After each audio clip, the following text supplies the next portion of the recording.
வியூஎஸ், நீங்கள் கார் வச்சுருக்கீங்க அப்படின்னா நான் சொல்லக்கூடிய மெயின்டெனன்ஸை நீங்கள் செஞ்சுருக்கீங்களான்னு பாருங்கள். அப்படி செய்யலைன்னா எப்போ வேணாலும் உங்கள் கார் பிரேக் டவுன் ஆகி நிற்கலாம்.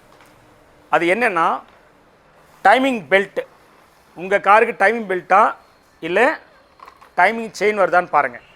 சரியா? ஸோ டைமிங் பெல்ட் இருந்தாலும் நீங்கள் பீரியாடிக்காக ரீப்ளேஸ் பண்ணணும். ஜென்ரலாக டைமிங் பெல்ட்டு ஒரு 1,00,000 கிலோமீட்ரு ஓடினா நீங்கள் மாற்ற வேண்டியது இருக்கும்.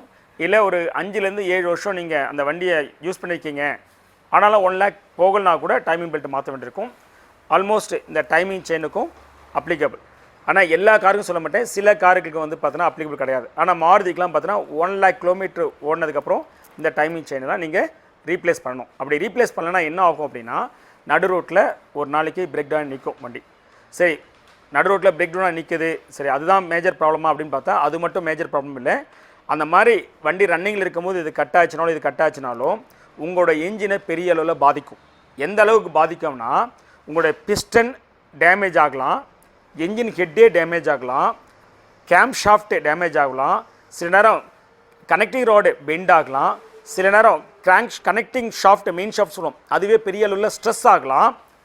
பிறகு இங்கே பாருங்கள், இந்த ஸ்லாஷ் அட்ஜஸ்ட்ரு, தென் இந்த ராக்கர் ஆர்ம் இருக்குது, இதெல்லாம் வந்து பார்த்தீங்கன்னா டேமேஜ் ஆகலாம்.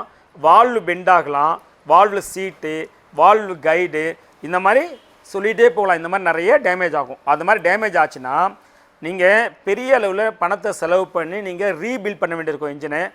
ஒருவேளை நீங்கள் நிறைய பணம் செலவு பண்ணி ரீபில்ட் பண்ணாலும் ஒரிஜினல் மேனுஃபேக்சரில் வந்த ஸ்டாண்டர்ட் லெவலுக்கு வராது, அதை விட குறைவாக தான் வரும்.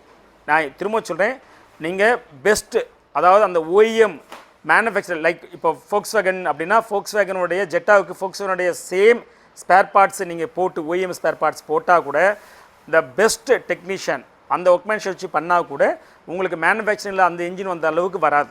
சரியா?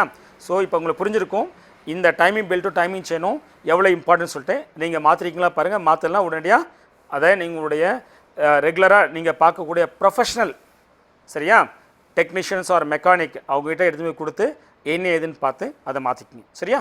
நம்ம இன்னும் ஒரு விஷயம் சொல்ல மறந்துட்டேன், இதை பற்றின பெரிய அளவு வீடியோஸ் வந்து பார்த்தோன்னா நான் இந்த டிஸ்கிரிப்ஷன் கொடுக்குறேன், அதில் கோத்ரூ பண்ணுங்கள்.